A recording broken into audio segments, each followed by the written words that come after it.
J'accuse les dirigeants du Parti communiste chinois du pire crime contre l'humanité du XXIe siècle, la déportation et l'éradication du peuple ouïghour.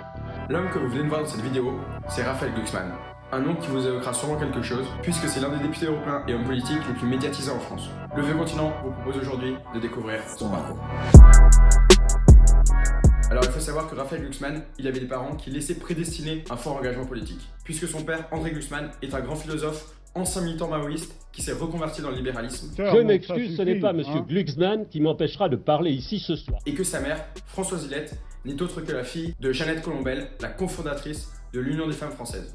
Sur le plan scolaire, Raphaël Glucksmann il étudie au lycée Lamartine à Paris avant d'effectuer une prépa Cagne au lycée Henri IV, puis de rejoindre Sciences Po Paris. Lorsqu'il est étudiant à Sciences Po Paris, Raphaël Glucksmann fonde l'association Étudiants sans frontières, qui a pour but de venir en aide aux jeunes qui ont connu la guerre ou qui fuient l'oppression politique. À côté de ses engagements associatifs, Raphaël Glucksmann il s'engage aussi dans le journalisme et il effectue un stage notamment au Soir d'Algérie, qui est l'un des plus grands quotidiens du pays et qui sera suspendu d'ailleurs quelques mois plus tard. Mais le grand moment de ses débuts dans le journalisme, il intervient en 2004 lorsqu'il réalise le documentaire Tuez-les tous. Ce documentaire qu'il réalise, il a pour but de montrer la responsabilité de la France dans le génocide des Tutsis au Rwanda 10 ans plus tôt. Son film, il va vivement faire réagir les hommes politiques de l'époque, notamment Édouard Balladur, qui, lors des faits, était Premier ministre. Je ne suis pas d'accord parce que justement, j'ai tout fait pour que l'on ne reproche pas à la France d'avoir été passive et indifférente. Et ce passage dans le monde du journalisme va rapidement mener Raphaël Glucksmann dans le monde politique. En 2006, il rejoint le parti Alternative Libérale, qui est un parti à la fois attaché au libéralisme politique comme au libéralisme économique, et qui ne se dit ni de droite ni de gauche,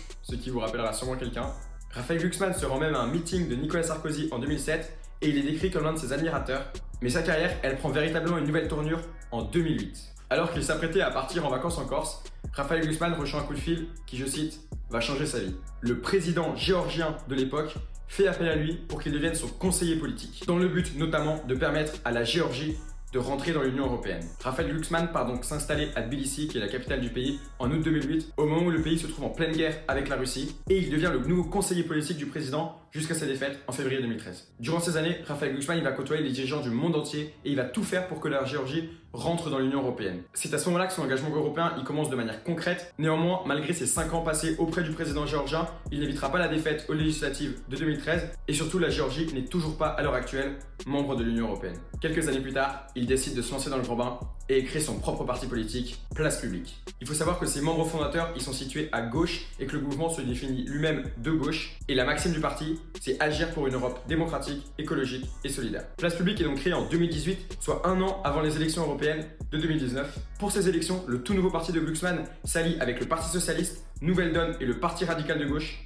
Et autour de cette liste commune, il recueille 6,19% des suffrages. Ce que nous avons fait, c'est lancer la grande aventure politique des années qui viennent, c'est-à-dire la refondation de la gauche démocratique dans notre pays. Ce qui permet au parti Place Publique de compter ses premiers députés européens et au Parti Socialiste de se maintenir au sein des institutions européennes. Alors il faut savoir que lorsqu'on élit des députés européens, c'est pas de la même manière que lorsqu'on élit nos députés à nous. Le scrutin pour les élections européennes, il est 100% proportionnel. Glucksmann, il va alors se retrouver à la tête de cette nouvelle alliance entre les 4 partis différents de gauche. Et il rêve alors de reconstruire la gauche autour d'un pacte finance, climat, biodiversité. Et il veut que le budget européen consacre 500 milliards d'euros à ce plan, et il explique qu'il trouvera cet argent en créant un impôt européen sur les bénéfices des sociétés. Glucksmann, lors de cette campagne, il va vraiment multiplier les promesses. Il souhaite par exemple que soit créé un SMIC européen qui soit supérieur à au moins 65% du salaire médian de chaque pays, et il souhaite également qu'un minimum vieillesse européen voit le jour. Glucksmann, il porte également l'idée qu'un congé parental européen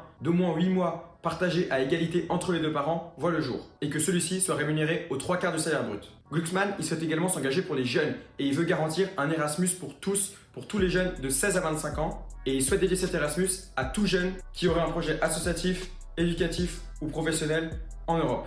Et il souhaite également qu'une haute autorité pour la transparence soit créée à l'échelle européenne, et tout ça dans le but de lutter contre l'évasion fiscale. Il souhaite également créer un ISF européen, un impôt sur la fortune européen. Il veut également supprimer totalement l'usage des billets de 500 €. Raphaël Glucksmann, c'est quelqu'un qui se déclare comme féministe et il souhaite créer un poste de commissaire européen à l'égalité femmes-hommes. Et il souhaite également que le droit à l'avortement soit reconnu dans la charte des droits fondamentaux de l'Union européenne. C'est un thème qui revient en plus beaucoup en ce moment suite à la décision de la Cour suprême aux États-Unis qui autorise les États fédérés américains à suspendre le droit à l'avortement. Et le 26 mai 2019, Raphaël Glucksmann est élu député européen. Comme vous le voyez depuis le début de cette vidéo, l'engagement est le maître mot de Raphaël Glucksmann et lorsqu'il arrive au Parlement européen, il se montre immédiatement très actif. Et ça, on peut le voir à travers ses 800 000 abonnés qu'il a sur Instagram. C'est d'ailleurs la deuxième personnalité politique française qui a le plus d'abonnés sur ce réseau social après le président Emmanuel Macron. Il en compte ainsi 3 fois plus que des personnalités politiques qui sont pourtant très médiatiques comme Jean-Luc Mélenchon, Marine Le Pen ou encore Éric Zemmour. Au Parlement européen, les sujets sur lesquels Raphaël Glucksmann se positionne sont très nombreux. Les abus de pouvoir, la pensée molle,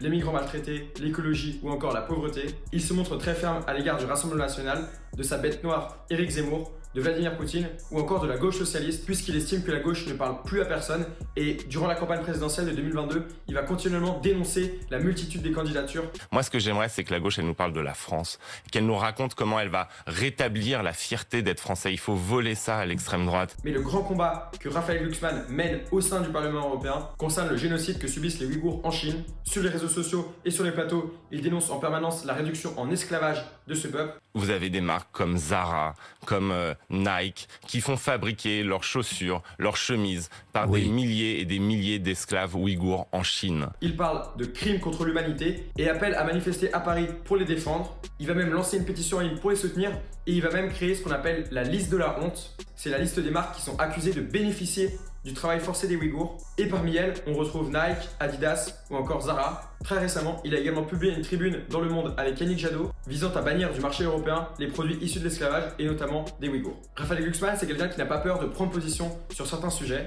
Il se déclare ainsi ouvertement contre le néolibéralisme, Viktor Orban, le gazoduc Nord Stream 2, mais contrairement à une grande partie de la gauche, il se déclare davantage favorable au nucléaire. Bon, maintenant que vous connaissez bien Raphaël Glucksmann, l'homme politique, le journaliste ou le député européen, il y a quand même un fun fact le concernant, c'est que Raphaël Glucksmann, c'est un homme qui a l'air d'aimer les femmes de pouvoir. En effet, lorsqu'il travaillait en Géorgie, il est en couple avec Ekas Gouladze, qui est la vice-ministre de l'Intérieur de Géorgie de 2005 à 2012 et qui deviendra ensuite la vice-ministre de l'Intérieur de l'Ukraine de 2014 à 2016 après avoir reçu la nationalité ukrainienne en 2012. Il a un enfant avec elle en 2015 avant en 2017 de devenir le concubin de Léa Salamé qu'il rencontre la même année dans l'émission On n'est pas couché. Et on a promis, on s'était juré qu'on resterait dans cet instant-là, qu'on prendrait au sérieux ce type d'événement. Et avec laquelle il a aussi un enfant. Concernant les dernières élections présidentielles 2022, Raphaël Glucksmann ne s'est pas présenté, il ne voulait pas ajouter une candidature supplémentaire à gauche. Et son parti Place Publique n'a pas donné de consigne de vote directe. Il invite les adhérents du parti à se mobiliser pour le candidat de leur choix. En revanche, pour les législatives,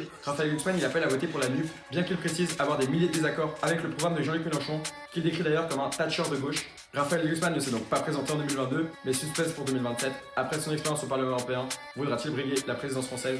Tout est ouvert.